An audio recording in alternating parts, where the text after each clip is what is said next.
sebagai Master of Ceremony yang akan memandu acara studion kedua pada siang hari ini.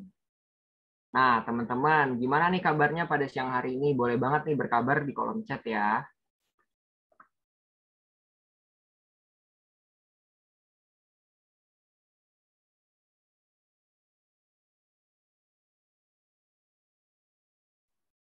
Oke, luar biasa nih, baik, baik. Terus katakan sudah oke.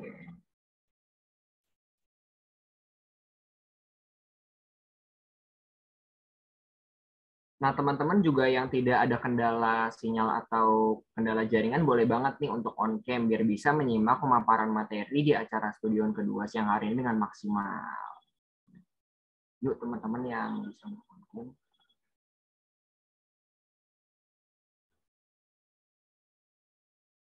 Oke, sebelum kita beranjak ke acara selanjutnya, alangkah baiknya kita berdoa menurut agama dan kepercayaan masing-masing. Berdoa dipersilahkan.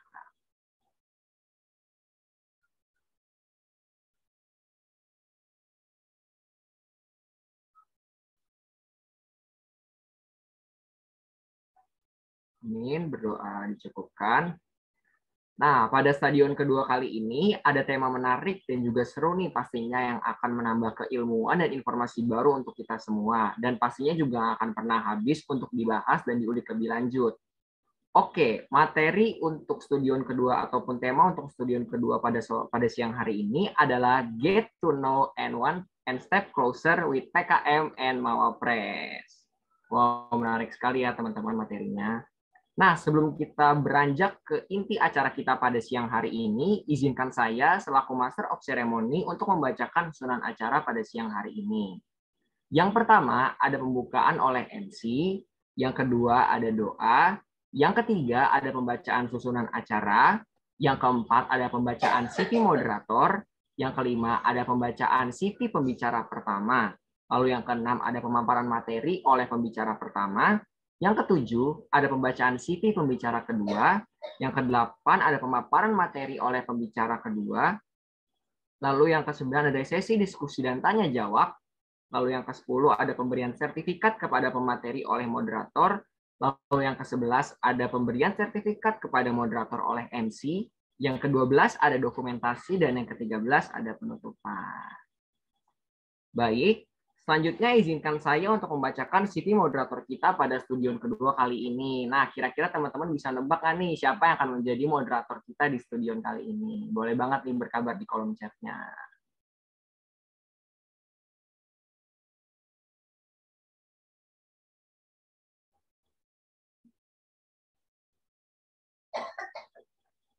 Kira-kira siapa nih kira-kira moderator kita?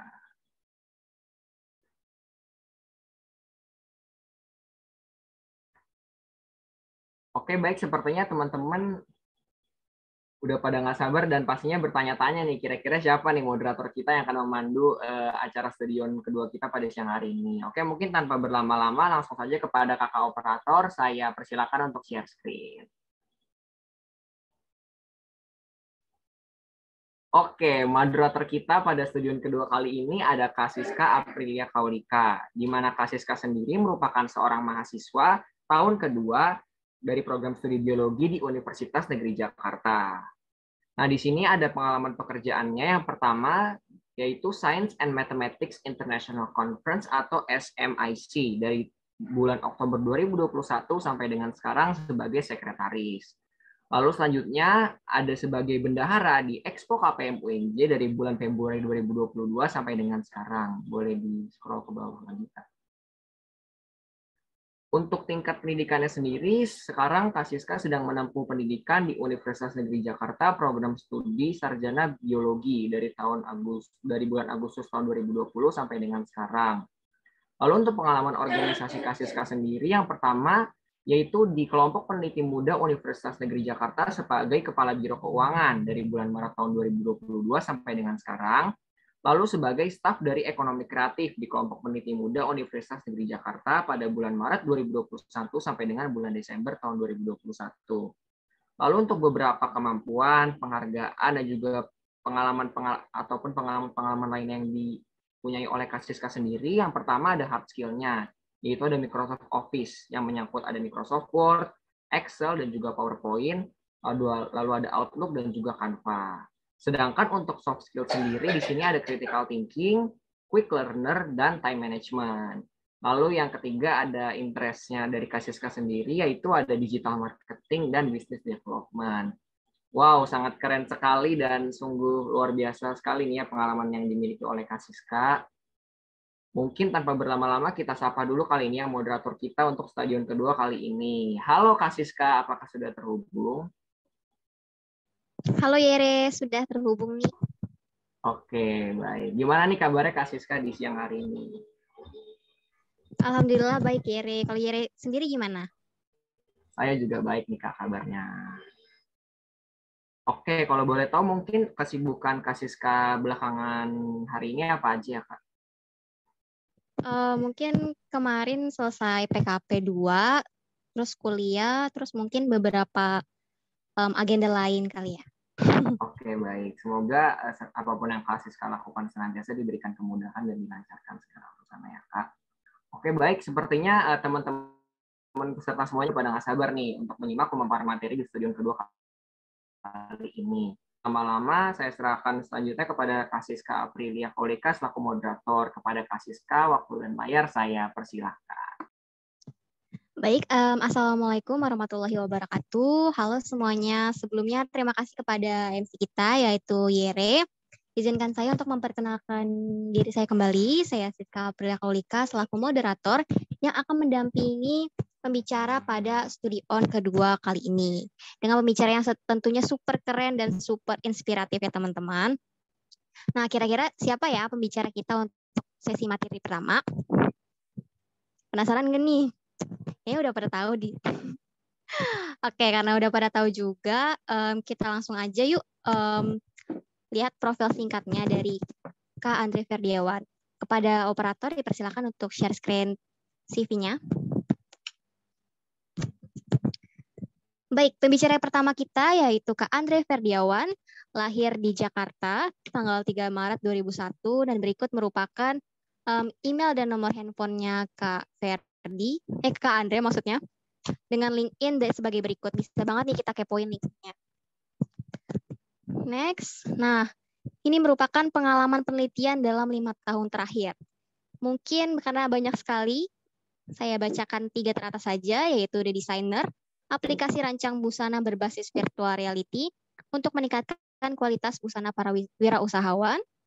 Sholatku, aplikasi pembelajaran tuntunan sholat berbasis virtual reality guna menciptakan anak usia dini Islami di era 4.0. Aplikasi desainku sebagai upaya meningkatkan kualitas desain mahasiswa tata busana di era 4.0. Nah, di penelitian Kak Andre dalam 5 tahun terakhir ini rata-rata di pendidikan, sosial, ekonomi, dan juga teknologi. Wow, keren banget nih ya teman-teman. Dan next adalah penghargaan dalam 10 tahun terakhir. Nah, ini yang benar-benar sangat menginspirasi ya. Dari sekian banyaknya prestasi Kak Andre, mungkin saya bacakan 5 teratas saja kali ya. Jadi, Kak Andre ini merupakan mahasiswa berprestasi, baik di Universitas Negeri Jakarta sebagai mahasiswa berprestasi utama jenjang diploma, kemudian mahasiswa berprestasi utama jenjang diploma di LL Dikti Wilayah 3, sampai sekarang menjadi top 15 mahasiswa berprestasi nasional. Wow, keren banget nih teman-teman. Dan saat ini yang masih ongoing itu yaitu lolos didanai program kreativitas mahasiswa dengan skema karya inovatif atau PKMKI. Dan juga menjadi juara 1 LKTIN Prismatik di FISIP Universitas Hasanuddin. Wah, keren banget ya teman-teman. Kalau di scroll lagi sangat banyak prestasi dari Kak Andre ini. Bisa kita lihat sendiri ya. Dari penelitian, aplikasi, terus juga olahraga juga ada ya teman-teman. Wow, keren banget. Kemudian juga ada perolehan hak kekayaan intelektualnya dari pedoman penelitian, modifikasi pakaian bekas dengan poster gitu ya bentuknya. Kemudian ada karya tulis ilmiah dan program komputer juga. Sangat keren sekali teman-teman. Baik, tidak usah berlama-lama lagi. Itulah profil singkat dari Kak Andre. Kita sambut aja yuk Kak Andre. Halo Kak Andre, apakah sudah terhubung dengan kami? Halo Siska, sudah terhubung dan apakah suara saya terdengar dengan jelas? Terdengar Kak Andre. Baik. Oke, karena Kak Andre juga sudah hadir, mari kita persilakan Kak Andre untuk memaparkan materi tentang mahasiswa berprestasi. Kepada Kak Andre, tempat dan waktunya dipersilakan. Baik, terima kasih Siska atas kesempatannya. Teman-teman panitia, saya izin share screen sendiri. Nanti jika ada kendala, boleh tolong di backup.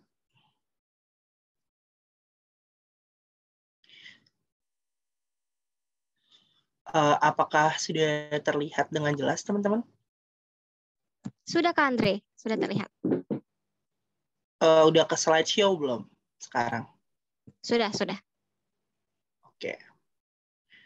Oke, sebelumnya Assalamualaikum warahmatullahi wabarakatuh. Selamat siang teman-teman semua. Perkenalkan, saya Andre Ferdiawan.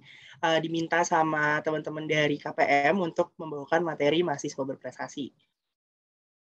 Nah, mungkin di sini teman-teman ada yang berminat nih buat jadi mawapres gitu. Kayak mawapres tuh apa sih gitu. Terus kayak apa sih yang harus kita siapin sebelum kita tuh maju ke pemilihan mahasiswa berprestasi kayak gitu. Nah, sebelumnya saya izin memperkenalkan diri profil singkat saya dulu. Insya Allah pada tanggal 29 September nanti saya akan berkompetisi lagi menjadi kontingen dari UNJ untuk pemilihan mahasiswa berprestasi nasional di Universitas Indonesia. Kayak gitu teman-teman. Mohon doa dan dukungannya, semoga diberi kelancaran. Nah, kita langsung ke pembahasannya. Mawapres, apa itu mahasiswa berprestasi? Nah, ini teman-teman boleh banget sambil dicatat, karena saya kasih tahu aja dari sekarang bahwa persiapannya itu banyak banget buat jadi mapres kayak gitu ya.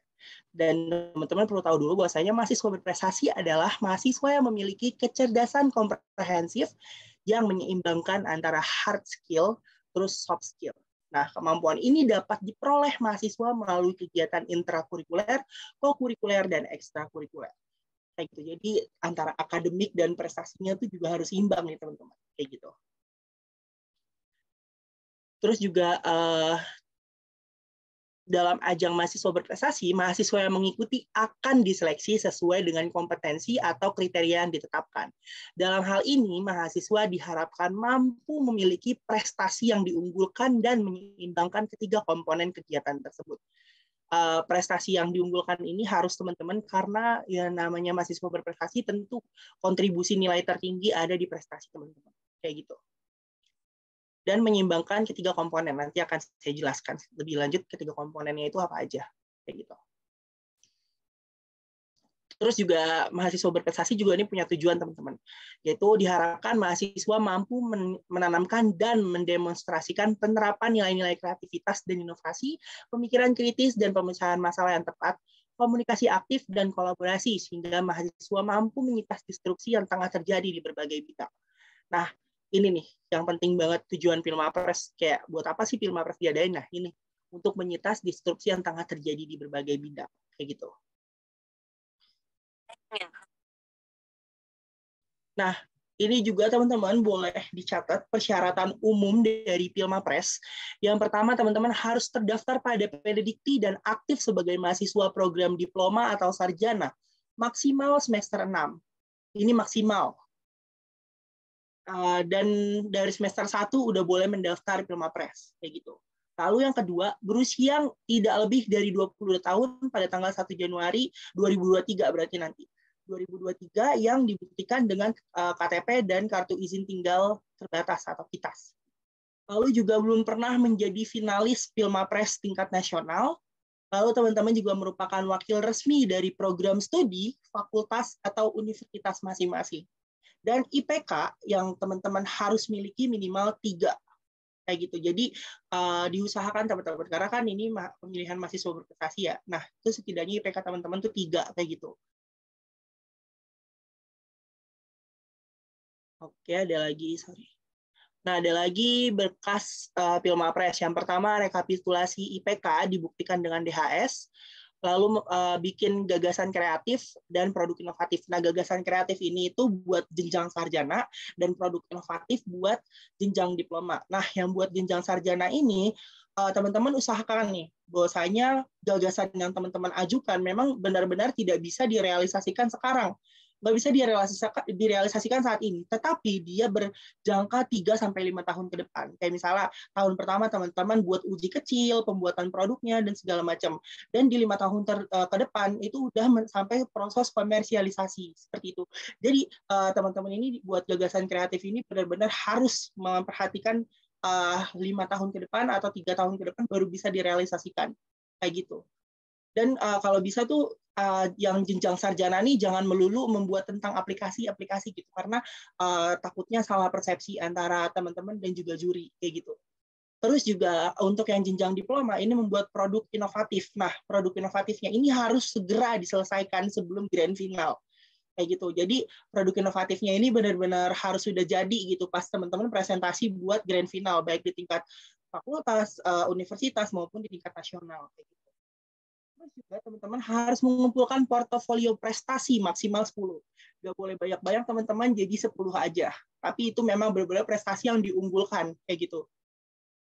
Dibuktikan dengan dokumen pendukung seperti sertifikat atau surat keputusan.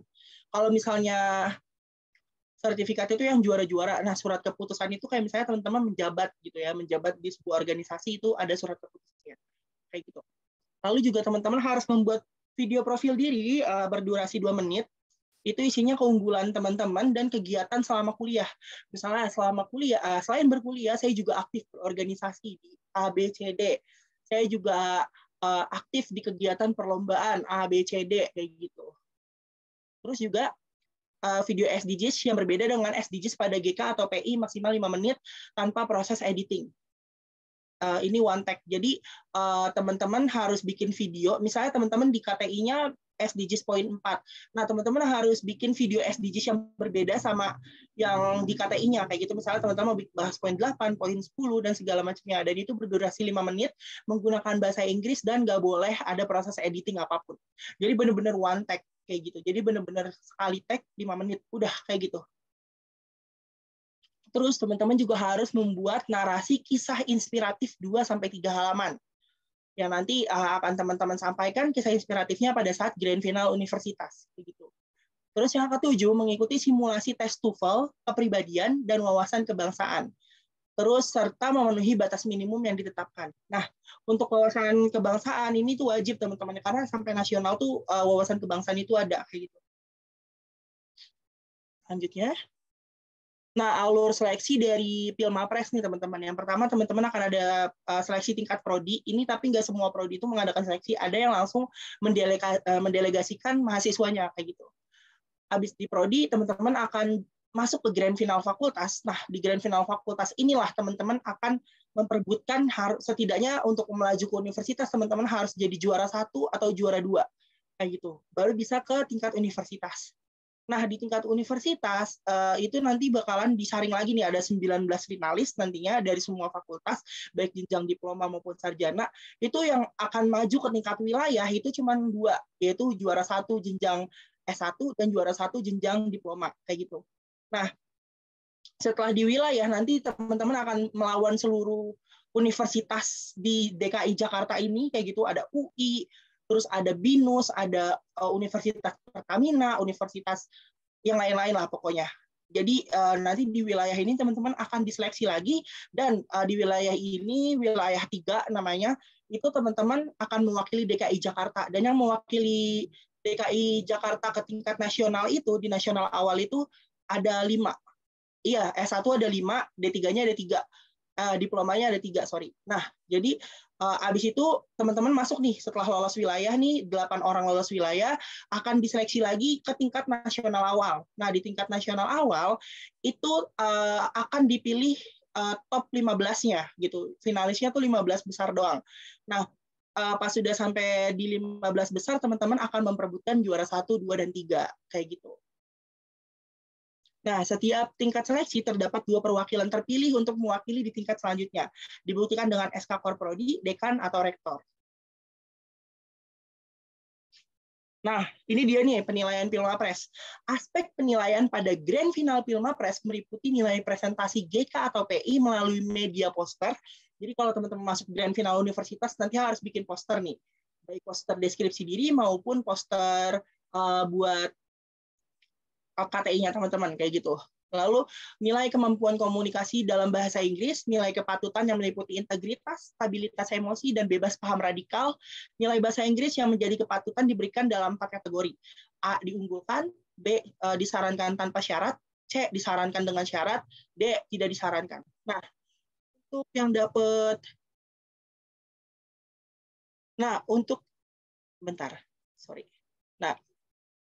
untuk yang dapat kategori D pada kemampuan bahasa Inggris itu nggak bakalan jadi juara 1, 2, atau 3 Pilmapres. Komposisi nilai final Pilmapres adalah sebagai berikut. Nah, ini catat teman-teman. Kenapa tadi saya bilang harus memiliki prestasi yang diunggulkan? Karena nilai CU-nya teman-teman itu, nanti nilai prestasinya teman-teman itu berkontribusi 50% untuk teman-teman menjadi juara di Pilmapres. Kontribusinya tuh prestasi 50%, terus juga nilai GK atau PI 30%, lalu nilai bahasa Inggris 20%. Penetapan pemenang dilakukan dengan mengikutsertakan hasil kategorisasi nilai TOEFL, IPK, wawasan kebangsaan, dan nilai kepatutan. Jadi di samping yang tadi 100% dari prestasi KTI sama bahasa Inggris, itu ada lagi nilai tambahannya. Dari TOEFL, IPK, wawasan kebangsaan, sama nilai kepatutan. Kayak gitu.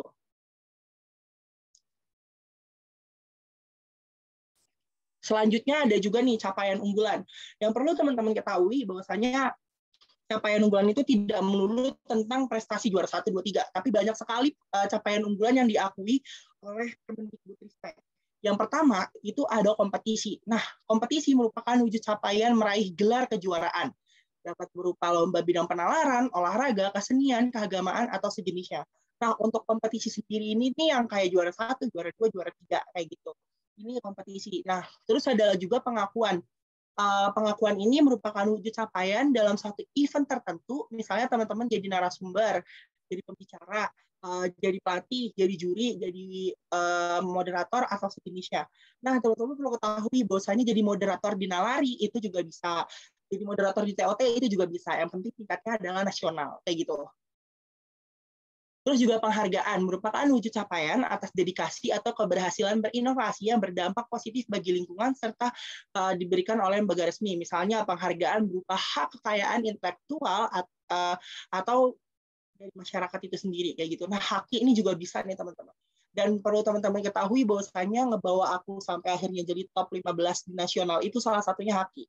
Karena aku ngajuin 4 HAKI dan nilainya tinggi semua kayak gitu. Ada juga capaian unggulan yang diakui yaitu karir organisasi, merupakan wujud capaian karir di bidang organisasi kemahasiswaan atau organisasi kemasyarakatan berupa ketua, wakil ketua, sekretaris, bendahara, atau satu tingkat di bawah pengurus harian. Dan untuk yang nilainya besar itu BPH. Untuk yang kayak kepala divisi atau staf divisi itu nilainya satu tingkat di bawah pengurus harian. Kayak gitu. Jadi yang jadi BPH nih nilai kalian tuh besar gitu. Dan juga ada lagi hasil karya, merupakan wujud capaian berupa buku ber-ISBN, terus ada juga artikel ilmiah yang sudah diterbitkan, karya seni, karya desain, sebuah model, aplikasi komputer, produk inovatif, karya film, atau sejenisnya. Hasil karya yang dimaksud bukan karya yang dikompetisikan. Maksudnya kayak teman-teman misalnya publikasi ke jurnal gitu-gitu tuh bisa nih di hasil karya. Selanjutnya banyak banget kan teman-teman yang diakui sama Kemendikbudristek. Jadi mungkin teman-teman, saya nggak pernah, misalnya saya nggak banyak juara 1, 2, 3 gitu misalnya. Nah ini teman-teman bisa lagi ada yang lain kalau teman-teman ikut organisasi bisa masuk sebagai prestasi. Kalau juga pemberdayaan atau aksi kemanusiaan, ini KPM juga pernah deh kayaknya kayak pengabdian masyarakat, terus juga apa ya, jadi pengabdian masyarakat yang berdampak positif bagi masyarakat atau lingkungannya, baik berupa prakarsa, koordinator, atau peserta. Itu juga kewirausahaan merupakan wujud capaian di bidang wirausaha yang memberikan dampak kesejahteraan pada komunitasnya. Di KPM tuh kayak yang udah berjalan tuh ada Manasiku, terus ada Akihito, terus ada Risetop gitu. Dan juga kegiatan yang dilakukan event organizer dan dapat diberikan oleh siapa saja asal membayar sejumlah biaya tidak dianggap sebagai capaian unggulan. Terus juga publikasi karya di dunia maya tidak langsung berarti diterima atau dimanfaatkan oleh masyarakat internasional.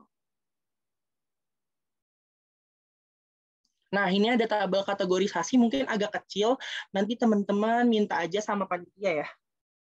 untuk kategorisasinya nih kayak kompetisi misalnya dia disebut nasional kalau misalnya ada perwakilan 3 provinsi kayak gitu nanti bisa dibaca aja. Ini juga ada di panduan dan ini juga ada tabel codingnya. Tabel coding kayak misalnya kalian juara 1 perorangan tingkat internasional berapa nilainya atau teman-teman juara 1 LKTI nasional tapi bergu berapa nilainya ini ada kayak gitu. Jadi nanti teman-teman bisa hitung sendiri kira-kira skor teman-teman berapa. Nah, ini ada timeline program Pilmapres untuk tahun ini dan tahun depan, teman-teman. Bisa dilihat ya nanti tanggal 14 Oktober, nih tanggal 14 Oktober akan ada sosialisasi Mawapres dari Formapres WJ. Terus nanti ada webinar dan sosialisasi Pilmapresnya di tanggal 30 atau 31. Jadi ditunggu aja, terus juga ada inkubator Pilmapres dari 5 sampai 19 November. Lalu juga ada grand launching Pilmapres UNJ pada tanggal 26 November 2022, terus ada seleksi prodi, fakultas, dan juga nanti di grand final universitasnya akan ada di grand final univ itu akan ada di 15-16 Maret. Dan yang rangkaian Pilmapresnasnya nunggu panduan tahun depan. Nah, jika Allah bisa mengubah siang menjadi malam, maka yakinlah Allah juga bisa mengubah lelahmu menjadi berkah. Anda memiliki potensi untuk berprestasi di tingkat dunia, tetapi impian setinggi dengkul hanya akan melahirkan prestasi setinggi dengkul. Hampir setiap orang yang akhirnya mengukir prestasi dunia, dulunya mereka disebut penghayal. Nah, ini perjalanan saya mulai dari grand final di tingkat universitas, sebagai juara 1 jenjang diploma dan alhamdulillah lanjut jadi juara 1 juga di DKI Jakarta dan sekarang jadi top 15 di nasional. Oke, saya Andre Ferdiawan. Dari menulis, saya berhasil mendapatkan 30 lebih penghargaan baik di tingkat nasional maupun internasional. Kuncinya cuma 3, teman-teman, konsisten, kreatif, dan inovatif. Setiap pencapaian atau prestasi dimulai dengan keputusan untuk mencoba. Dunia prestasi dan pencapaian selalu milik orang-orang yang optimis. Sekian dari saya. Wassalamualaikum warahmatullahi wabarakatuh. Saya kembalikan ke moderator. Baik, terima kasih banyak Andre. Benar-benar super ini banget ya, memberikan kita informasi banget nih, terutama teman-teman yang mau daftar Mawapres tahun ini atau tahun depan. Oke, keren banget nih Kak Andre. Baik, terima kasih banyak Kak Andre yang telah memberikan materi yang sangat bermanfaat bagi kita semua.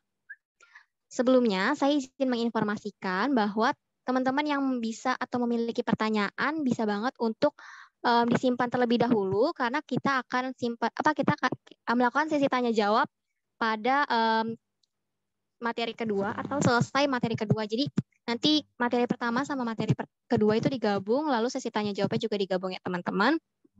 Untuk teman-teman yang sudah memiliki pertanyaan bisa disimpan terlebih dahulu lalu menanyakannya melalui chat dengan format nama _ pertanyaan pada sesi tanya jawab nanti. Baik, terima kasih. Sebelumnya saya ingatkan kembali juga untuk mengisi presensi yang telah panitia share di kolom chat Zoom. Oke, kita lanjut aja ke sesi materi kedua yaitu tentang program kreativitas mahasiswa atau PKM yang akan dibawakan oleh Kak Komala. Pada operator dipersilakan untuk share screen CV-nya. Baik, pembicara kedua ini namanya Kak Komala ya teman-teman. Dan beliau merupakan mahasiswa atau fresh graduate dari Universitas Negeri Jakarta dengan jurusan atau prodi manajemen pendidikan. Next. Nah, Kak Komala ini dulunya bersekolah atau menempuh pendidikan di SMKN 40 Jakarta Timur. Kemudian melanjutkan kuliahnya di Universitas Negeri Jakarta dengan program studi S1 Manajemen Pendidikan. Dan berikut merupakan beberapa prestasi dari Kak Komala, yaitu telah mempublikasi jurnal di Islamic Education Al-Hayat dengan judul The Free Hajj, Virtual Reality in Manasik Hajj Training pada tahun 2020, kemudian menjadi penerima dana hibah program kreativitas mahasiswa di 5 bidang Kementerian Pendidikan dan Kebudayaan pada tahun 2020 dan menjadi peserta PIMNAS ke-33 dengan skema program kreativitas mahasiswa Karsa Cipta atau kita kenal PKMKC, dan menjadi peraih juara 1 setara medali PIMNAS, medali emas maksud saya, medali emas dalam kelas poster karya ilmiah skema program kreativitas mahasiswa Karsa Cipta atau PKMKC.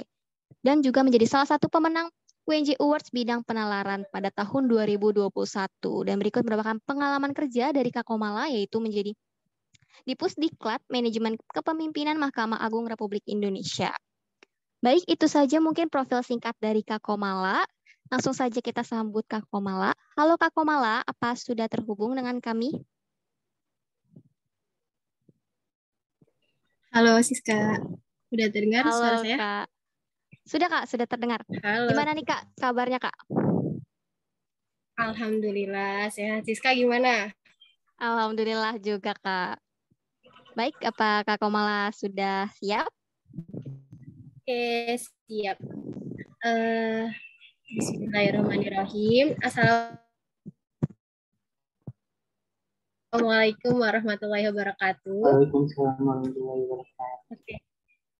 Oke, teman-teman, sebelumnya aku bentar izin off cam ya. Soalnya nih sinyalnya agak-agak error nih kayak gitu ya. Aku izin bentar ya. Iya Kak, silakan Kak. Oke, teman-teman, nanti aku on cam lagi. Kalau misalnya sinyalnya udah agak benar, berarti aku izin share screen ya, teman-teman panitia. Bentar. Oke, udah terlihat belum? Sudah Kak. Oke, selamat siang menjelang sore teman-teman semuanya. Gimana kabarnya, pada sehat nggak hari libur nih? Mantap banget ya, libur-libur pada ikut stadion yang diselenggarain oleh KPM UNJ. Sebelumnya suaraku apakah terdengar, Siska? Terdengar Kak Komala, Oke. terdengar jelas. Teman-teman di sini, kalau dari 42 orang nih, aku mau nanya kalian itu angkatan berapa aja sih? Boleh kasih tahu nggak di komen? 2021. 2021, 2020, 2000. Oke, berarti kan kalau angkatan 2021, 2020, 2025. Oke, teman-teman pasti ada yang udah kenal PKM sama ada yang belum kenal PKM ya. Nah, aku mau jelasin apa sih itu PKM. Nah, kan tadi udah dijelasin nih sama Kak Andre, mahasiswa berprestasi nasional kita dari UNJ. Salah satu syarat dari Mawapres itu prestasi ya Kak Andre ya? Kak Andre masih terhubung?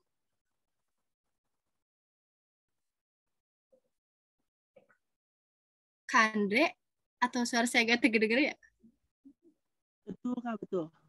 Oke, betul kan ya? Nah, teman-teman, jadi untuk biar kalian mau jadi Mawapres ataupun kalian gak mau jadi Mawapres, prestasi itu penting. Penting untuk menambah skill kalian. Kalaupun misalnya prestasi itu biar dapat juara, walaupun gak dapat juara, intinya itu udah mendapatkan pengalaman di hidup kalian sebagai mahasiswa. Nah, salah satunya itu ada PKM. Apa sih itu PKM? Kayak gitu kan. PKM itu singkatan dari Program Kreativitas Mahasiswa. Mungkin ada yang udah tahu, ada juga yang belum tahu ya. Nah, sambil biar kita sama-sama nyimpulin nih, untuk teman-teman yang mungkin belum tahu apa itu PKM, aku punya video YouTube salah satu rangkaian dari PKM. Biar kita bisa sama-sama nyimpulin ya, oh ya di sini ada salah satu rangkaian dari PKM, yaitu PKP2, yaitu penilaian kemajuan pelaksanaan. Nih, kita lihat nih, dari tim UNJ, ada Kak Andre juga. Oke, baik. Apakah share screen-nya sudah terlihat? Boleh mungkin bisa di slideshow dan di... Suaranya kedengaran nggak ya? Videonya. Suaranya terdengar? Terdengar Kak. Oke, sama-sama ntar kita nyimpulin ya, apa sih itu PKM gitu ya, dari video ini, teman-teman. Ini salah satu tim dari UNJ yang kemarin melaksanakan PKP. Sebenarnya dari UNJ itu banyak, teman-teman. Ada 12 tim ditambah 3 tim. Oke, sudah terlihat. Jadi ada 15 tim yang lolos di dari PKM UNJ tahun 2022 ini.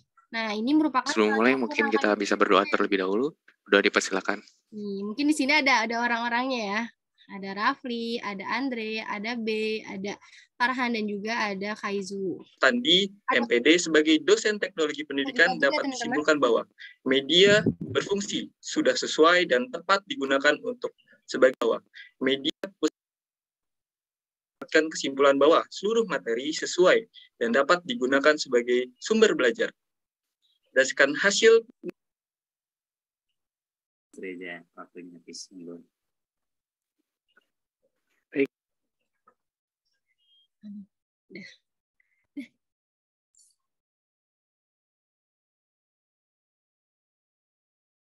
Sebentar. Nah, udah langsung aja kembali ke sini ya teman-teman. Dari video cuplikan itu sedikit, kira-kira teman-teman bisa nyimpulin nggak PKM itu apa? Apakah sebuah lomba debat, lomba cerpen, atau apa gitu? Ada yang mau ngasih suara? Dari 43 orang di sini, ada yang mau ngasih suara? Ada yang ngasih tanggapan? Apa itu PKM? Baru lahir. Semacam lomba KTI, benar. Ada lagi, teman-teman? Tadi udah lihat sedikit cuplikannya? Mana nih? 43 orang. Lomba inovasi, iya Kak Andre. Terus, coba deh, di sini yang tadi tahun 2021, aku boleh nanya nggak nih, Imrona? Ada kedengaran suaraku, Imrona? Halo, Imrona?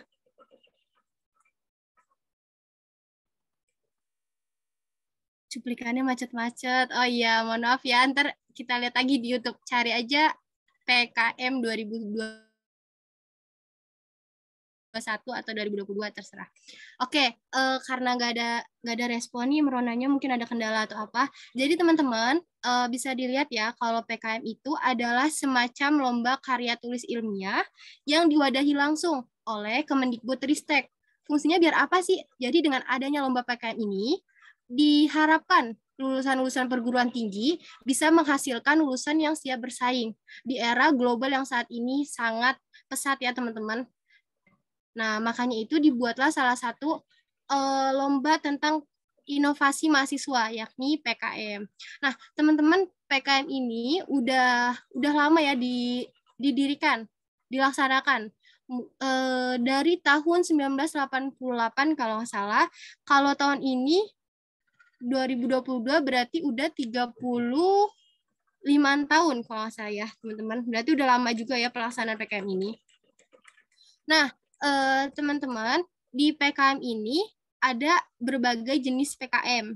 Dan juga gimana sih syarat mahasiswanya, terus berapa pendanaannya, dan output dari si PKM itu tersebut.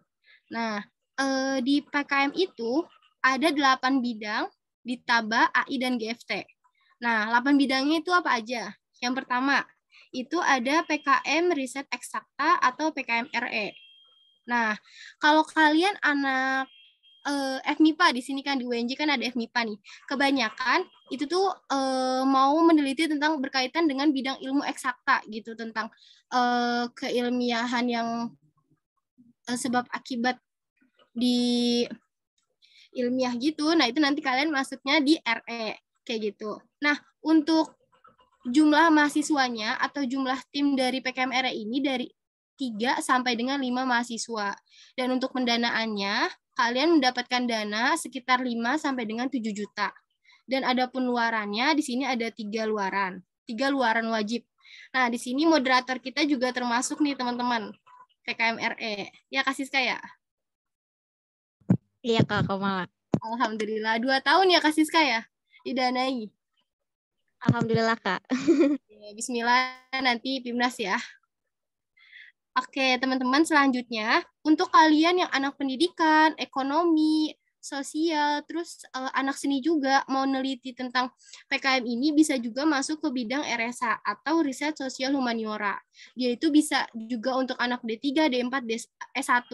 Jadi kalau kalian ini misalnya dari anak pendidikan, sedangkan penelitian kalian itu berkaitan dengan ekonomi, boleh nih bisa saling berkolaborasi antara anak pendidikan sama anak ekonomi gitu. Yang penting kalian selaras gitu antara penelitian kalian dan juga boleh berkolaborasi. Kayak gitu. Nah, ini untuk jumlah mahasiswanya dan juga untuk pendanaannya. Dan untuk keluaran PKM RS sama PKM RSH ini sama ya, laporan akhir, laporan kemajuan, sama artikel ilmiah.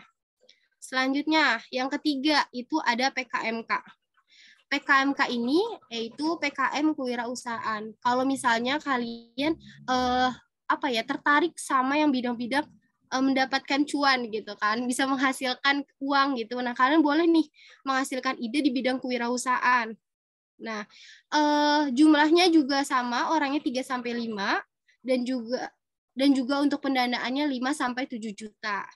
Nah, selanjutnya kalau kalian lebih tertarik sama pengabdian masyarakat gitu.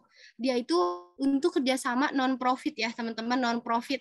Ini kalian bisa melakukan pengabdian masyarakat yaitu PKM PM. Di sini juga ada nih teman-teman KPM yang PKM PM lolos didanai.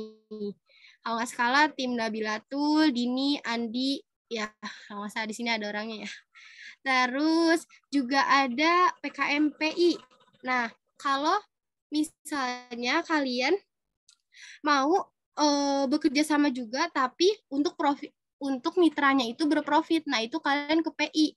Kalau kalian mitranya non profit itu PM. Kalau misalnya kalian yang profit mitranya itu PI. Nah, ini untuk luarannya jangan lupa juga dibaca lebih lanjut karena ini luaran wajib kalau kalian ikut PKM. Selanjutnya jenis selanjutnya itu ada PKM KC. Nah, PKM Karsa Cipta. Nah, PKM ini lebih kepada menciptakan sesuatu. Biasanya itu anak teknik nih, dia menciptakan alat atau produk. Tapi nggak memungkinkan hanya anak teknik. Kalau misalnya kalian anak yang bisa membuat segala sesuatu, menciptakan sesuatu yang digital, bisa juga kalian masuk ke KC. Kayak gitu.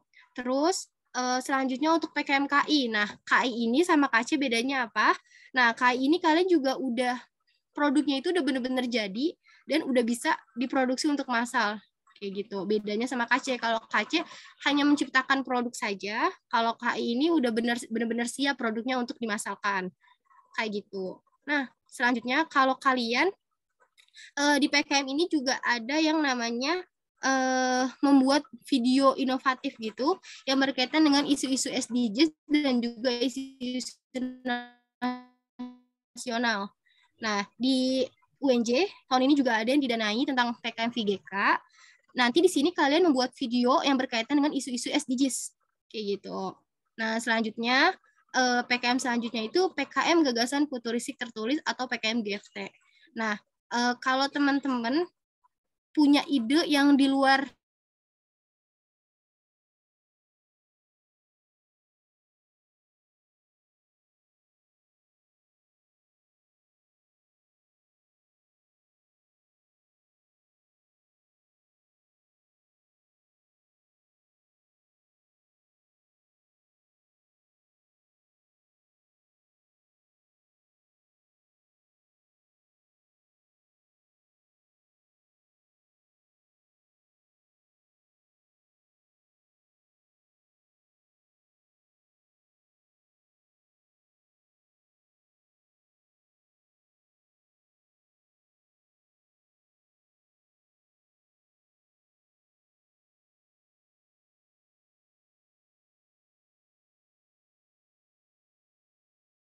Baik, teman-teman, sepertinya Kak Komala sedang ada kendala. Kita tunggu sebentar ya, teman-teman.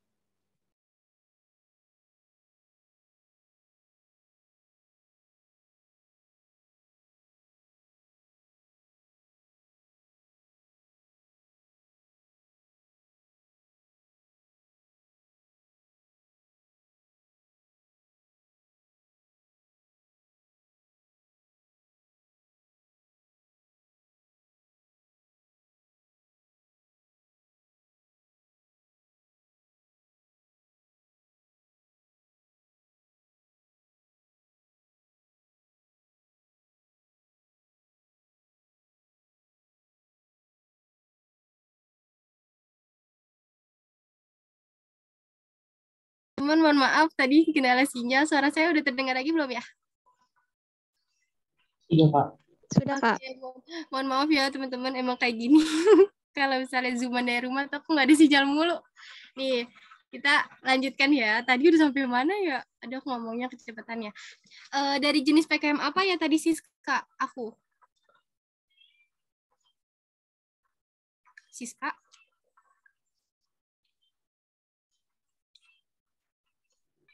GFT, Kak. Oke, GFT. Aduh, makasih ya teman-teman. Nih, tadi GFT ya. Nah, GFT ini dilakukan kalau misalnya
Ya, teman-teman, sepertinya Kak Kumala sedang kendala sinyal juga.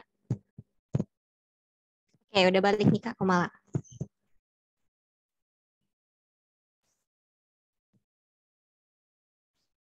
Halo, Kak. suara aku udah dengar belum, Sis? Udah, Kak. Oke, Maaf, aduh, tadi mohon aku maaf. pindah device. Aduh, nggak apa-apa. Aduh, teman-teman, mohon maaf. Ini aku emang kayak gini. Ya, pokoknya dikit lagi kok. Nggak apa-apa. Dikit lagi, bentar ya. Dikit lagi. Oke, selanjutnya untuk proses PKM sendiri. Ya, nggak ada sih. Ada bisa. Oke, selanjutnya untuk proses PKM sendiri ini, kalian itu melalui beberapa tahap. Mulai dari pihak kampus dulu, sampai dengan kalian bisa upload ke Simbel Mawa. Mulai dari pihak kampus, nanti kalian tuh ada yang namanya review internal dari kampus UNJ. Kalau misalnya kalian udah dikatakan layak untuk bisa diupload ke Simbel Mawa, kalian itu mendapatkan akun buat tim kalian dan juga akun untuk dosen kalian. Kayak gitu, teman-teman. Nah, terus kalau misalnya kalian udah dapat akun, baru kalian bisa berhak mengakses ke Simbel Mawa. Nah, nanti dari pihak Simbel Mawa, kalian itu bersaing dari ribuan proposal yang ada di perguruan tinggi di seluruh Indonesia. Kayak gitu, teman-teman. Jadi PKM ini bersaingnya itu ke seluruh perguruan tinggi yang ada di Indonesia gitu. Nah, itu juga ada beberapa tahap yang teman-teman, mulai dari, kan kalian tadi udah di Simbel Mawa nih. Dari Simbel Mawa, kalian ada proses pengumuman dulu, pengumuman didanai, baru nanti proses yang PIMNAS. Didanai ini dari gini, teman-teman. Kemarin UNJ itu mendapatkan kesempatan 300 proposal yang bisa diupload. Kayak gitu. PKM 8 bidang ada 250 proposal, PKM AI 25 proposal, PKM GFT 25 proposal. Nah, dari 300 proposal ini, teman-teman, UNJ berhasil didanainya itu ada 15 tim. Kayak gitu. Berarti kan sangat kompetitif ya, teman-teman, buat ikut PKM ini. Dari ratusan proposal yang kepilih cuma beberapa, kayak gitu. Nah, gini teman-teman, dulu UNJ itu pernah klaster 1, tapi karena mohon maaf tahun 2021 kita nggak ada yang bisa PIMNAS, juga ada beberapa hal, jadi kita turun nih, jadi ke klaster 2. Jadi untuk ngupload di Simbel Mawa, setiap perguruan tinggi punya kuotanya tersendiri gitu. Jadi nggak bisa asal perguruan tinggi mau ngupload 500 proposal, 200 proposal itu kagak bisa. Karena udah ada bagian-bagiannya kayak gitu. Udah ada pembagiannya berapa perguruan tinggi bisa ngupload proposal kayak gitu teman-teman. Nah, ini dia teman-teman. Karena sekarang PKM itu lagi proses didanai, belum sampai ke PIMNAS. Nah, ini merupakan jenis-jenis PKM yang didanai di UNJ. Ada 15 tim, itu kalau dari semua bidang, itu udah ada kecuali PKM GFT, yaitu gagasan futuristik yang tadi menciptakan suatu ide yang bisa direalisasikan beberapa tahun ke depan. Kayak gitu. Nah, ini kita belum punya nih teman-teman UNJ. Kayak gitu. Untuk PKMAI itu ada tiga tim. Atau PKMKI juga ada 2 tim. PKMK ada 2 tim, PKMPI ada 1 tim, PKMPM ada 2 tim, RE 2 tim, RSA 1 tim, KC 1 tim, VGK 1 tim. Gitu. Jadi dari semua jenis PKM yang tadi aku sebutin, UNJ alhamdulillah tahun ini didanai mewakili gitu semua jenis PKM kecuali GFT. Kayak gitu teman-teman. Semoga nanti kita bisa lah ini semua 15-15-nya kita ke PIMNAS. Amin. Terus nih, ini dia contoh-contoh judul PKM UNJ yang tahun ini lolos didanai nih teman-teman. Aku gedein dulu deh. Nih, ini ada contoh PKM AI. Kalian bisa lihat, ini tentang estimasi kepadatan populasi, tentang pemanfaatan limbah masker, sama pengaruh konsentrasi pupuk organik. Nah, ini PKM AI-nya. Terus untuk PKMK atau PKM kewirausahaan, yaitu ada 2, itu ada mentoring digital, itu sebuah aplikasi kayak untuk orang bisa berkonsultasi kayak gitu, solusi pembelajaran yang cerdas. Terus ada PKMK ini membuat lipstick lip balm kayak gitu, ini dari UNJ. Terus selanjutnya untuk PKMKC itu ada Etherin, KC itu menghasilkan produk ya teman-teman. Dia itu Etherin ini produk yang bisa ngebantu para nelayan kayak gitu. Nah ini keren banget. Ini dia dari fisika UNJ. Selanjutnya ada PKMKI. PKMKI yang tadi dia menghasilkan produk tapi udah bisa dimasalkan. Dia itu ada e-able, konseling bagi orang tua dan intervensi dini. Selanjutnya ada PKMKI juga. Ini punya timnya Kak Andre tentang rancang busana. Terus ada PKMPI dan lain-lainnya, ada teman-teman nih bisa kalau misalnya minta contohnya.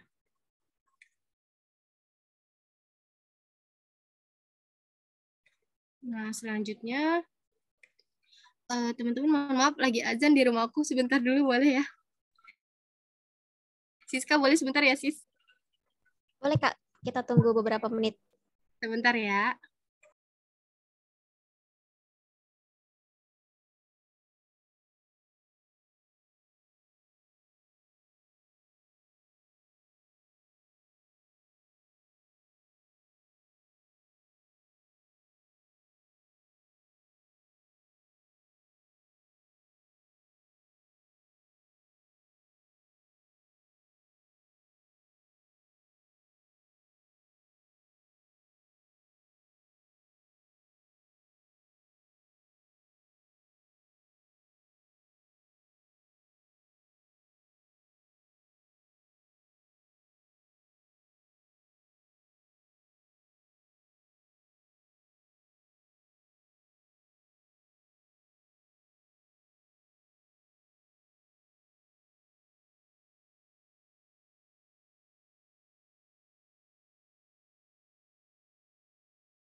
Oke, alhamdulillah udah selesai azannya di rumahku. Teman-teman, kita lanjutin lagi ya. Ini dikit lagi kok. Selanjutnya itu ada kiat-kiat menjalankan PKM. Kayak gitu. Ini beberapa tips sih dari saya. Mungkin nanti teman-teman yang di sini nih yang udah didanai ataupun yang udah berpengalaman di PKM bisa menambahkan ya, kita sharing. Nah, ini ada beberapa yang bisa aku saranin. Ada 4. Yang pertama, untuk menjalankan PKM ini, kalian harus punya ide yang kreatif dan juga terbaru. Kayak gitu. Dan jangan lupa, ide kalian itu adalah ide yang harus bisa bermanfaat untuk banyak orang dan sesuaikan dengan tema jenis PKM yang ada. Itu yang pertama, untuk idenya yang terbaru. Selanjutnya, di PKM ini, kalian itu kan bareng-bareng ya teman-teman. Ada tim, mulai dari 3 sampai dengan 5 tim.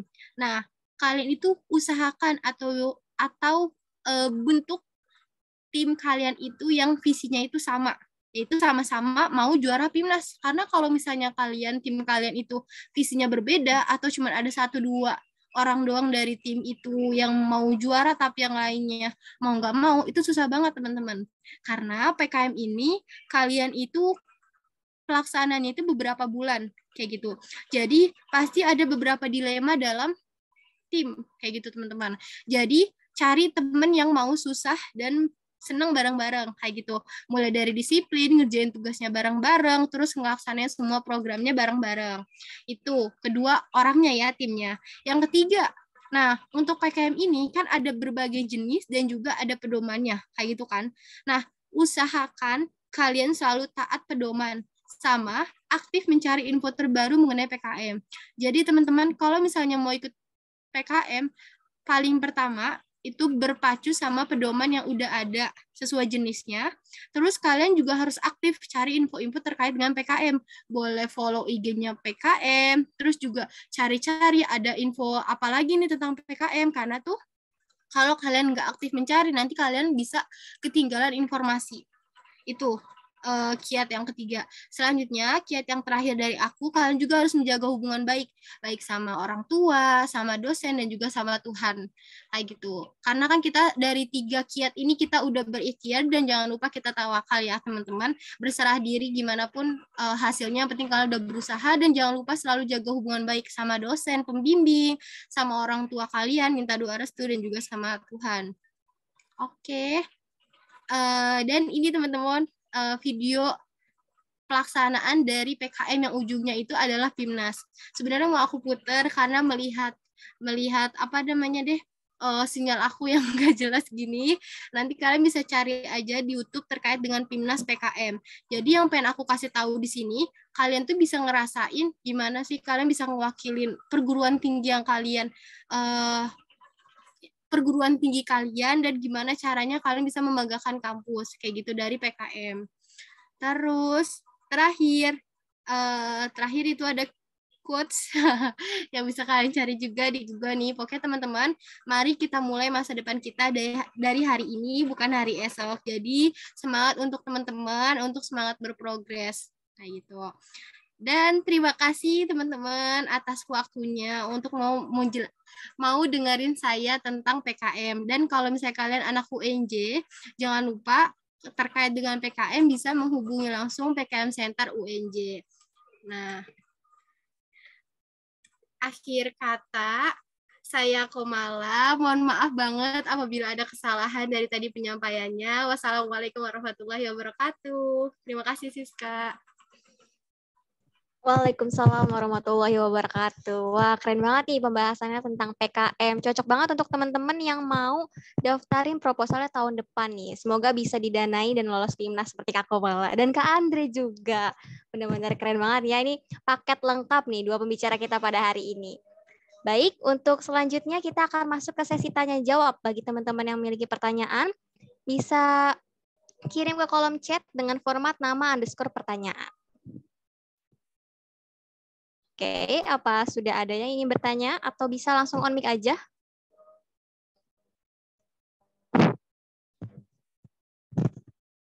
Oke, nampaknya belum ada nih Kak Komala dan Kak Andre. Saya duluan aja kali yang nanya ya, Kak. Boleh, Siska. Oke, ini pertanyaan pertama untuk Kak Andre dulu. Kak Andre kan ini benar-benar keren banget sih. Kak Andre sampai mau pres nasional ya Kak ya. Amin. Nah sebenarnya Siska pengen tanya, kan tadi Kak Andre menyampaikan kalau prestasi kita di akademik dan non-akademik itu harus seimbang ya Kak. Nah bagaimana sih cara untuk menyeimbangkannya dan bagaimana kita bagaimana membuat kita tuh selalu merasa termotivasi gitu. Kadang kan kalau berprestasi dan belajar itu kan kadang ada turun naiknya gitu loh Kak. Nah gimana kiat-kiatnya Kak Andri supaya selalu merasa termotivasi untuk melakukan hal-hal tersebut supaya kita nggak down gitu loh Kak. Oke, izin langsung jawab ya Siska. Yang pertama tentang gimana cara menyeimbangkan antara prestasi dan juga akademik. Nah, kalau ini juga saya mungkin kurang handal banget gitu karena ibaratnya saya pun juga pernah naik turun IPK-nya kayak gitu. Tapi kalau dari saya yang penting teman-teman harus berusaha yang pertama itu tentunya adalah akademiknya dulu. Karena tujuan teman-teman ke UNJ itu mungkin awalnya bukan jadi mawapres, tapi pengen studi gitu kan di UNJ. Jadi benar-benar utamain itu kuliah dulu kayak gitu ibaratnya. Jangan sampai ibaratnya jangan sampai kuliahnya diintar-intarin kayak gitu. Nah, terus juga buat nyimbanginnya ya udah intinya teman-teman harus berusaha untuk tidak ngulang pada mata kuliah tersebut dan mempertahankan IPK teman-teman kalau bisa naik terus. Nah, kalau tipsnya itu aku nggak begitu yang paham karena seperti tadi untuk aku sendiri pun naik turun IPK-nya kayak gitu. Nah, terus kalau misalnya tadi motivasi buat jadi mawapres mungkin terkadang kita naik turun ya. Itu juga yang aku jalanin karena rangkaian mawapres itu panjang banget teman-teman. Pasti motivasi kita bakalan naik turun kayak gitu. Itu wajar banget kok. Itu wajar banget karena aku tuh seleksi mawapres dari September tahun lalu dan sampai September tahun ini itu belum selesai. Kayak gitu. Itu 1 tahun lamanya teman-teman kayak gitu. Bahkan PKM aja tuh 6 bulan gitu. Ini 1 tahun lamanya buat mawapres kayak gitu. Nah, motivasinya adalah teman-teman perlu ketahui bahwasanya teman-teman ini bukan mewakili diri teman-teman sendiri, tapi teman-teman mewakili instansinya. Kalau teman-teman di tingkat fakultas, teman-teman mewakili program studinya. Kalau teman-teman di tingkat universitas, teman-teman mewakili fakultasnya, kayak gitu.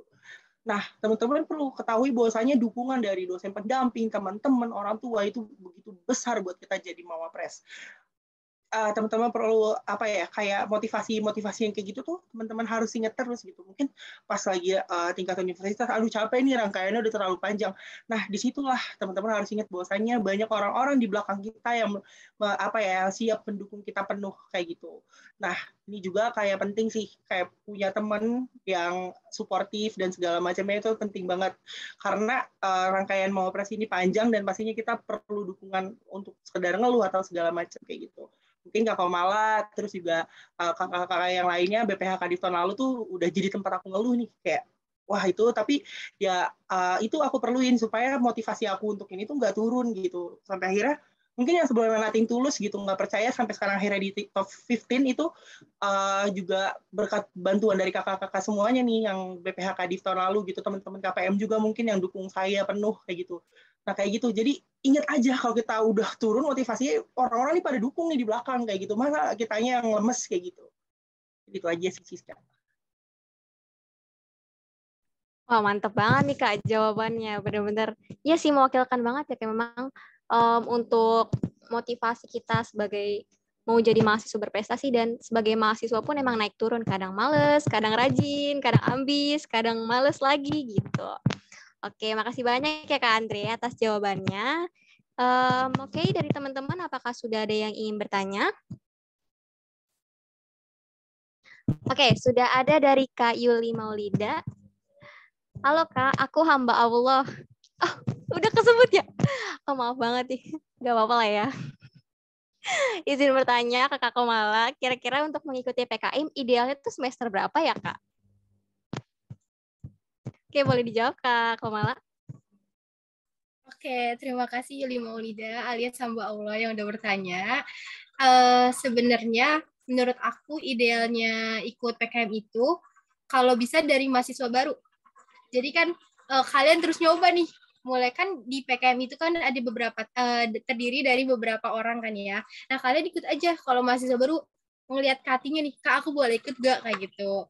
Karena nanti kalau misalnya semakin kalian banyak pengalaman, misalnya di tahun pas kalian jadi maba, kalian belum menjuara ataupun belum bisa PKM didanai ataupun belum bisa PIMNAS gitu kan. Tapi kalian udah ada pengalaman nih, prosesnya aja udah tahu. Jadi nanti ke depannya selanjutnya tahun berikutnya kalian udah tahu pengalamannya ataupun apa yang harus dipersiapkan kayak gitu. Jadi saran aku mulai dari maba kayak gitu, kenalin dulu apa itu PKM. Kayak gitu, Yuli Maulida. Oke, mantap banget nih Kak jawaban dari Kak Komala ya. Memang kita harus mulai itu semua dari awal, dari nol dulu. Lama-lama berproses sampai sekarang. Seperti tahun saya kan juga nulis tapi nggak masuk. Terus tahun pertama baru. Tahun kedua baru didanai 2 kali. Oke, Iya, mungkin Siska. Ada pengalamannya Siska ya? Ada iya, Kak. Udah tahu prosesnya iya, benar-benar. Iya, benar. Dari yang nggak didanai. Lama-lama PIMNAS ya Kak. Amin. Amin. Oke, mungkin Siska mau nanya kali ya sambil nunggu teman-teman. Oke, sebentar. Untuk teman-teman apa ya ada yang ingin ditanyakan lagi kepada Kak Komala atau ke Kak Andre, maaf. Belum ada. Oke. Siska aja nanya Kak Komala. Kak gini Kak, saya kan pernah didanai tapi nggak lolos PIMNAS ya Kak tahun lalu. Nah, kira-kira untuk ke PIMNAS itu faktor-faktor apa sih Kak yang paling dilihat oleh reviewer, mungkin secara presentasi, laporan akhir, laporan awal, apa yang salah gitu dari PKM Siska tahun lalu mungkin? Oke, siap Siska. Sama kok, aku juga ngerasain didanai tapi nggak lolos PIMNAS. Aku juga pernah ngerasain itu. Jadi setelah aku pelajari nih Siska, ada beberapa hal yang bisa membuat kita jadi nggak lolos ke jadi peserta PIMNAS ataupun memenangkan di PIMNAS. Yang pertama itu di laporan kemajuan. Kan kalau mau ke PIMNAS itu harus PKP dulu kan ya. Nah, dari PKP misalnya ada beberapa format laporan kemajuan yang nggak sesuai. Itu penting banget. Dan selanjutnya yang kedua juga dari presentasi. Kan pas PKP 2 kelihatan banget ya teman-teman. Siska pengalaman juga nih sama Andre kemarin. Kalau misalnya kalian dari tekniknya jawabnya, terus juga gimana kalian terkait sopan santunnya sama reviewer, kayak gitu, itu juga dapat penilaiannya. Jadi, terus juga udah menurut aku, kalau misalnya kalian ke PIMNAS juga jangan lupa minta doa sama orang tua, sama Allah, jangan lupa juga. Sama dosen juga kalian jaga hubungan. Itu sih yang kenapa nggak bisa PIMNAS. Kayak gitu dari aku Siska. Oke, terima kasih banyak Kak Komala. Oke, mungkin ke pertanyaan dari peserta, ada dari Robiul. Tantangan terbesar apa yang dihadapi saat mengikuti Mawapres dan PIMNAS, serta bagaimana cara mengatasi tantangan tersebut? Ini untuk kedua pembicara, mungkin dari Kak Andre terlebih dahulu.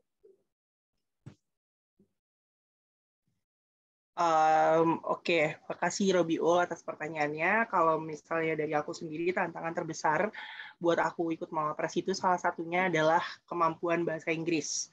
Nah, tentunya pasti teman-teman berpikir kayak kemampuan bahasa Inggris saya kurang gitu, kemampuan bahasa Inggris. Bahkan waktu tes TOEFL di Univ aja aku tuh di bawah teman-teman aku gitu. Iya, ingat banget waktu itu di bawah teman-teman aku gitu, di bawah finalis yang lain gitu pas tes TOEFL di Univ kayak gitu. Nah, itu juga kayak jadi pressure kan gitu. Kayak jadi pressure besar banget nih, kayak mungkin partner di fakultas nih Yuli juga tahu bahasa Inggris aku kayak gimana gitu. Nah, itu benar-benar menjadi pressure terbesar gitu pada saat aku dinobatkan jadi Mawapres utama UNJ dan aku harus ke nasional dengan bahasa Inggris gitu. Dengan membawa bahasa Inggris yang seadanya kemarin pas di tingkat wilayah kayak gitu kan. Nah, itu benar-benar pressure luar biasa teman-teman, benar-benar pressure dan kayak wah parah banget, bahkan sampai yang ngajarin aku buat ke nasional di bahasa Inggrisnya itu sampai bilang aku nggak siap banget bahasa Inggrisnya kayak gitu. Nah, tapi lagi-lagi bahwasanya kita harus percaya bahwasanya yang tadi aku bilang, jika Allah bisa mengubah siang menjadi malam, Allah juga bisa mengubah lelah jadi berkah kayak gitu. Nah, aku cuma nothing tulus aja kemarin dan ternyata aku lolos kayak gitu dan aku nggak perlu, dan ini sebuah keajaiban juga sih buat aku, kayak pas di tingkat wilayah aku nggak di wawancara bahasa Inggris karena dianggap pronunciation aku udah benar gitu untuk lanjut ke tingkat nasional kayak gitu. Nah, itu juga sebenarnya salah satu faktor terbesar yang benar-benar aku ini. Tapi teman-teman perlu tahu ini, kalau misalnya teman-teman mau maju Mawapres takut dari sisi bahasa Inggris, jangan kayak gitu teman-teman. Karena memang bahasa Inggris, pas aku tanya kenapa bisa aku yang juara 1 di Jakarta, pas aku tanya, bahasa Inggris memang sebuah penilaian di Mawapres, tapi dia bukan penilaian utama. Kayak gitu. Dia bukan penilaian utama. Jadi akhirnya dari situ aku, misalnya aku bahasa Inggrisku kurang, aku ya udah gitu. Aku berusaha semaksimal mungkin yang aku bisa, jangan sampai kekurangan aku ini menutupi kelebihan aku di KTI dan prestasi lainnya kayak gitu. Nah, akhirnya kayak gitu. Emang pressure paling besarnya pasti teman-teman percaya deh, teman-teman mungkin pengen banget mau Mawapres tapi takut di sisi bahasa Inggrisnya. Nggak perlu khawatir teman-teman, mungkin udah ada contoh dari aku yang bahasa Inggrisnya tidak terlalu mahir, tidak terlalu fasih, tapi bisa sampai ke top 15 nasional. Yang penting itu teman-teman itu harus benar-benar kayak benar-benar percaya aja gitu sama kekuatan Allah kayak gitu. Nah, terus juga teman-teman perlu kayak mengevaluasi mungkin ya, kayak nanti kan ada ngajarin bahasa Inggris. Nah, setiap ada masukan tuh benar-benar diinin aja gitu. Jadi pressure terbesarnya bahasa Inggris kalau buat aku di Mawapres. Oke, terima kasih Kak Andre. Iya sih benar ya Kak. Sepertinya saya sendiri mungkin kalau mau daftar Mawapres agak ragu di bahasa Inggris, tapi selagi kita yakin dan berusaha, kita pasti akan bisa melewatinya. Oke. Mungkin next ke Kak Komala, bagaimana Kak untuk tantangannya di PIMNAS? Oke, tantangan terbesar ya. Sepengalaman aku, tantangan terbesar itu kita kan mahasiswa ya, banyak kesibukan. Nah, tantangan terbesar itu bagi-bagi waktu. Karena PKM ini kan termasuk nggak sebentar ya, ada beberapa waktu. Butuh beberapa waktu yang agak lama. Nah, itu merupakan tantangan terbesar kita mahasiswa. Misalnya kalian ikut organisasi, terus juga harus ada tugas dari kampus. Nah, itu juga merupakan tantangan. Terus juga yang kedua itu, karena PKM itu adalah tim, tantangannya itu adalah menjaga kekokohan tim. Ya gitu teman-teman, itu sepengalaman aku. Tapi alhamdulillahnya baik semua tim aku waktu itu. Jadi di PKM ini kekokohan tim itu penting banget. Itu juga merupakan tantangan terberat. Kayak gitu. Misal kita satu tim 3 orang nih. Tapi yang satu bilang sibuk, yang 2 sibuk. Terus yang kita harus ngerjain. Nah itu merupakan tantangan banget. Jadi saran aku untuk mengatasi semua tantangan-tantangan tersebut, kita sama-sama punya tujuan yang sama gitu sama tim. Kita sama-sama mahasiswa, kita sama-sama punya kesibukan, kita juga sama-sama punya tujuan yakni juara PIMNAS. Kayak gitu. Nah, itu gimana caranya mengatasi tantangan tersebut. Itu sih menurut aku sih Kak, tantangan sama mengatasinya. Oke. Ya benar Kak, relate sekali ya Kak. Dengan tim juga itu sangat relate sekali dengan saya juga. Karena kalau timnya baik, pasti program kita akan berjalan dengan baik. Tapi kalau timnya agak bebel juga, itu agak susah ya kayak. Relate sekali. Oke. Terima kasih atas jawabannya. Next, apakah ada yang ingin bertanya kembali? Oh, ada nih Kak. Baik, dari Bintang Azahra. Untuk penelitian PKM itu idealnya dilakukan setelah pengajuan proposal PKM didanai atau sebelum mengajukan ya Kak? Karena kan di dalam proposal itu ada anggaran dana yang perlu dipertanggungjawabkan. Nah mungkin untuk Kak Komala ini Kak. Silakan. Oke, siap. Ini yang nanya mungkin, siapa nanya? Yang nanya tadi siapa namanya? Bintang Azahra Kak. Oke, Bintang Azahra, kamu angkatan berapa? 2021 ya? Ya udah nggak apa-apa. Nih, jadi teman-teman untuk PKM ini kita itu ada yang namanya pengajuan proposal. Jadi walaupun penelitian kalian belum dilakuin, kalian itu buat yang namanya rancangan. Kayak gitu. Nah, kalian bisa didanai proposalnya setelah kalian mengajukan si rancangan proposal yang kalian lakukan. Kayak gitu. Jadi, walaupun kalian belum didanai, tapi kalian udah punya ada rancangan dari si proposalnya itu. Prosesnya itu, pertama, kamu buat proposal, dari bab 1 sampai dengan bab 4, itu salah satunya itu ada namanya rancangan biaya. Nah, nanti proposal itu kalian ajukan ke tim UNJ. Dari UNJ, kalian itu dilakukan validasi terus dari tim internal UNJ, mulai dari di-review terus sama dosen. Nah, kalau misalnya udah di-review, terus kalian udah melaksanakan revisi, selanjutnya kalau kalian udah layak dikatakan untuk bisa di-upload di Simbol Mawa, kalian udah dapat akun. akun untuk kalian sama akun untuk Dospem. Setelah itu kalian mengajukan proposalnya ke Simbol Mawa nih. Nah, dari Simbol Mawa kalian baru bisa dikatakan bisa didanai atau enggak. Jadi jawabannya proposal rancangan biaya dilakukan sebelum kalian mengajukan kayak gitu. Sebelum pengumuman didanai gitu. Jadi kalian ngajuin dulu proposalnya baru bisa dikasih tahu pengumuman kalian layak atau enggak. Kayak gitu. Kayak gitu Siska jawabannya. Oke, baik. Terima kasih Kak Komala atas jawabannya. Semoga menjawab pertanyaannya ya untuk Bintang Azahra. Oke, next. Apa ada yang ingin bertanya lagi? Mungkin satu pertanyaan terakhir.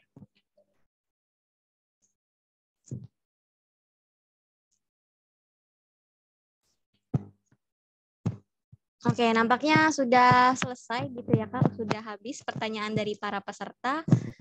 Baik, alhamdulillah keren banget nih pembahasan dari kedua pembicara kita pada sore hari ini. Semoga apa yang disampaikan bermanfaat banget buat kita semua.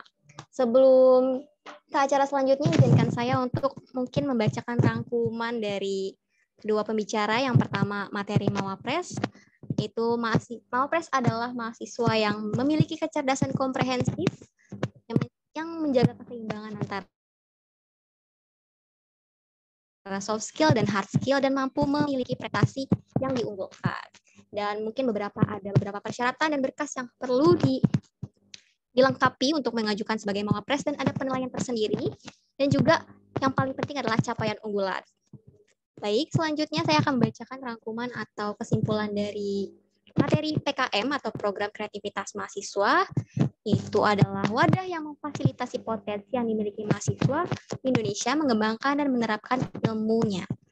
Dan juga beberapa jenis PKM ada PKM RE, RSH, PKM KAP, PKM PI, PKM KI, PKM KC, PKM VGK, GFT, dan juga AI. Dan juga kiat-kiat menjalankan PKM yaitu memiliki ide yang kreatif dan bermanfaat bagi banyak orang, memiliki tujuan yang sama dengan tim untuk menjadi juara PIMNAS, taat pedoman dan aktif mencari info untuk PKM, dan menjaga hubungan yang baik dengan dosen pembimbing, tim, ortu, dan juga Tuhan.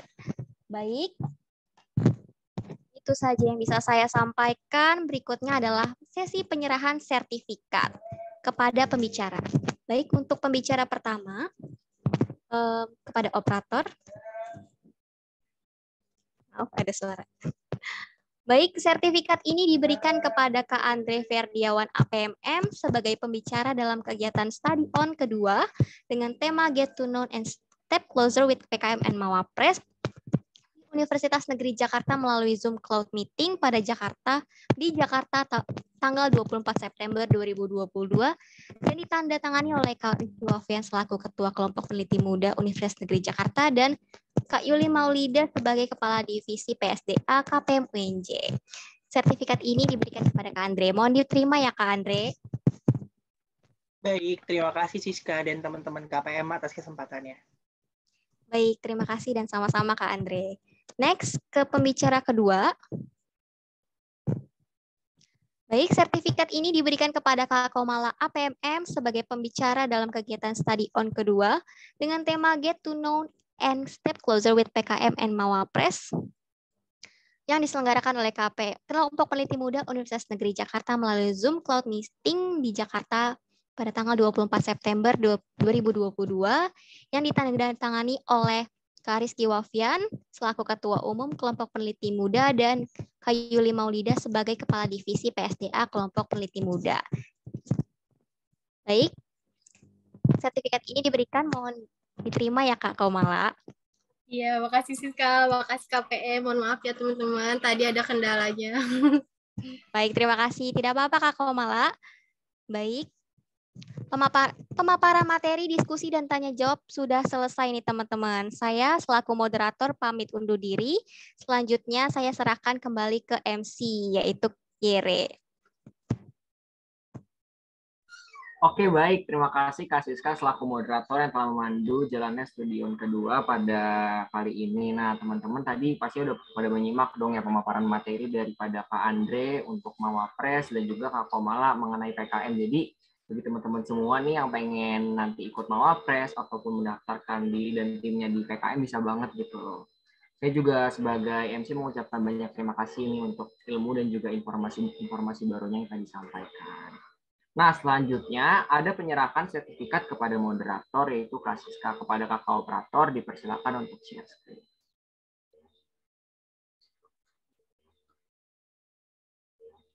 Oke, sertifikat dengan nomor 159-EKPM-UNJ-9-2022 diberikan kepada Kasiska Aprilia Kaulika APMM sebagai moderator dalam kegiatan studion kedua dengan tema Get to Know and Step Closer with PKM and Our Press yang diselenggarakan oleh kelompok peneliti muda Universitas Negeri Jakarta melalui Zoom Cloud Meeting. Jakarta 24 September 2022 ditandatangani oleh Kepala Divisi PSDA Kelompok Peneliti Muda Universitas Negeri Jakarta, Kak Yuli Maulida APMM, dan juga ditandatangani oleh Ketua Umum Kelompok Peneliti Muda Universitas Negeri Jakarta, Kak Muhammad Rizky Wafen APMM. Mohon diterima ya kasih sertifikatnya. Terima kasih Ere dan terima kasih teman-teman KPM. Mungkin kepada kakak operator dipersilakan untuk mengambil dokumentasi. Yang baik. Lalu kepada teman-teman peserta dimohon untuk mengisi link resume untuk stadion mengikat, isi link resume, dan pengumuman akan dilakukan di grup stadion. Jadi jangan keluar dari grupnya terlebih dahulu ya teman-teman. Baiklah, agenda selanjutnya adalah sesi yang sangat ditunggu-tunggu nih, yaitu sesi dokumentasi. Kepada teman-teman peserta semuanya, bisa banget nih buat on cam, dan juga merapikan posisi duduknya dan menyiapkan senyum terbaiknya. Yuk teman-teman, kita on cam terlebih dahulu.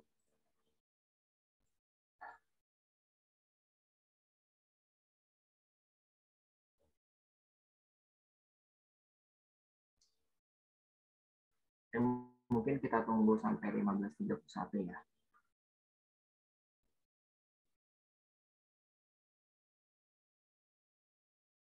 Yuk teman-teman, kita on cam dulu ya, kita mau foto bersama.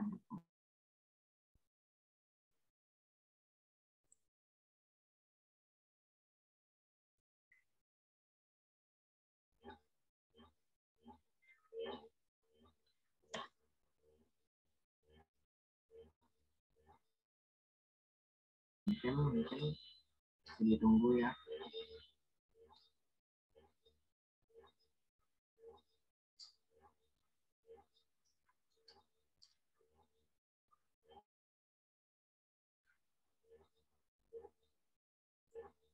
Oke, karena mungkin sudah tidak ada lagi, mungkin di sini saya izin mengambil alih untuk dokumentasi ya. Untuk slide pertama, 1, 2, 3. Oke.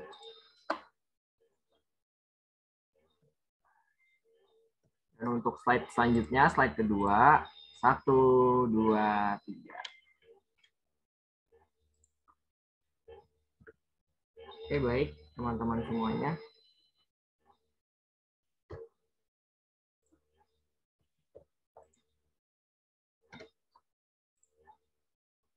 Baiklah, tak terasa kita sudah berada di penghujung acara.